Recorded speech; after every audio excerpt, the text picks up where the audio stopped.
अल्लाह के नाम से जो बड़ा ही मेहरबान और रहम करने वाला है।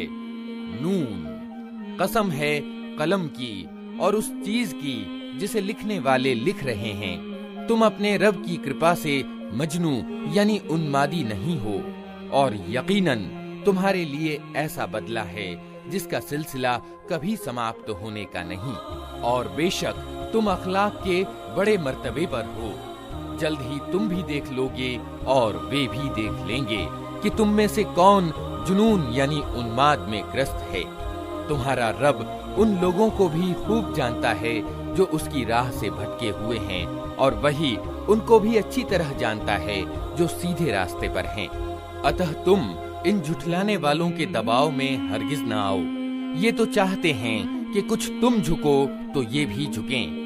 हरगिज न दबो किसी ऐसे व्यक्ति से जो बहुत कस्में खाने वाला हीन आदमी है, ताने देता है, चुगलियां खाता फिरता है, भलाई से रोकता है, जुल्म और ज्यादती में हद से आगे बढ़ जाने वाला है, बड़ा दुराचारी है, अत्याचारी है और इन सब दोषों के साथ अधम है। इस कारण कि वो बहुत माल और संतान रखता है। जब हमारी आयतें उसको सुनाई जाती हैं तो कहता है कि ये अगले समयों की कहानियां हैं, जल्द ही हम इसकी सूंड पर दाग लगाएंगे। हमने इन मक्का वालों को उसी प्रकार आजमाइश में डाला है जैसे एक बाग के मालिकों को आजमाइश में डाला था, जब उन्होंने कसम खाई कि सुबह सवेरे जरूर ही अपने बाग के फल तोड़ेंगे, और वे कोई छूट नहीं रख रहे थे। रात को वे सोए पड़े थे कि तुम्हारे रब की ओर से एक बला उस बाग पर फिर गई, और उसकी ऐसी दशा हो गई जैसे कटी हुई फसल हो। सुबह उन लोगों ने एक दूसरे को पुकारा कि अगर फल तोड़ने हैं तो सवेरे सवेरे अपनी खेती की ओर निकल चलो। अतः वे चल पड़े और आपस में चुपके चुपके कहते जाते थे कि आज कोई मोहताज तुम्हारे पास बाग में न आने पाए। वे कुछ न देने का फैसला किए हुए सुबह सवेरे जल्दी जल्दी इस तरफ वहां गए जैसे कि वे फल तोड़ने की सामर्थ्य रखते हैं। मगर जब बाग को देखा तो कहने लगे, हम रास्ता भूल गए हैं। नहीं, बल्कि हम वंचित रह गए। उनमें जो सबसे अच्छा आदमी था उसने कहा, मैंने तुमसे कहा न था कि तुम तस्बीह क्यों नहीं करते। वे पुकार उठे, पाक है हमारा रब, वास्तव में हम गुनाहगार थे। फिर उनमें से प्रत्येक दूसरे को मलामत करने लगा। आखिर को उन्होंने कहा, अफसोस हमारे हाल पर, बेशक हम सरकश हो गए थे।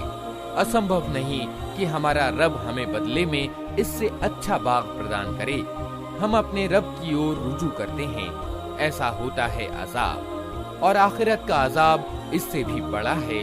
काश ये लोग इसको जानते। यकीनन ईश्वर से डरने वाले लोगों के लिए उनके रब के यहाँ नेमत भरी जन्नतें हैं। क्या हम आज्ञाकारियों की हालत अपराधियों की सी कर दें? तुम लोगों को क्या हो गया है? तुम कैसे फैसले करते हो? क्या तुम्हारे पास कोई किताब है जिसमें तुम ये पढ़ते हो कि तुम्हारे लिए जरूर वहाँ वही कुछ है जो तुम अपने लिए पसंद करते हो? या फिर क्या तुम्हारे लिए क़यामत के दिन तक हम पर कुछ प्रण एवं प्रतिज्ञाएं सिद्ध हैं कि तुम्हें वही कुछ मिलेगा जिसका तुम फैसला करो? इनसे पूछो, तुम में से कौन इसकी जमानत लेता है? या फिर इनके ठहराए हुए कुछ साझीदार हैं जिन्होंने इसका जिम्मा लिया हो? ये बात है तो लाएं अपने उन साझीदारों को, अगर ये सच्चे हैं। जिस दिन कठिन समय आ पड़ेगा और लोगों को सजदा करने के लिए बुलाया जाएगा तो ये लोग सजदा न कर सकेंगे। इनकी निगाहें नीची होंगी, जिल्लत इन पर छा रही होगी। ये जब भले चंगे थे उस समय इन्हें सजदे के लिए बुलाया जाता था और ये इनकार करते थे। अतः ए नबी, तुम इस वाणी के झुठलाने वालों का मामला मुझ पर छोड़ दो। हम ऐसे तरीके से इनको क्रमशः तबाही की ओर ले जाएंगे कि इनको खबर भी न होगी। मैं इनकी रस्सी ढीली कर रहा हूँ। मेरी चाल बड़ी जबरदस्त है। क्या तुम इनसे कुछ बदला मांग रहे हो कि ये इस चट्टी यानी तावान के बोझ तले दबे जा रहे हों?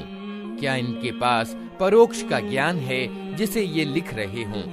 अच्छा, अपने रब का फैसला होने तक सब्र करो और मछली वाले यानी यूनुस की तरह न हो जाओ, जब उसने पुकारा था और वो गम से भरा हुआ था। अगर उसके रब की कृपा उसके साथ न हो जाती तो वो निंदित होकर चटियल मैदान में फेंक दिया जाता। आखिरकार उसके रब ने उसे चुन लिया और उसे नेक बंदों में सम्मिलित कर दिया।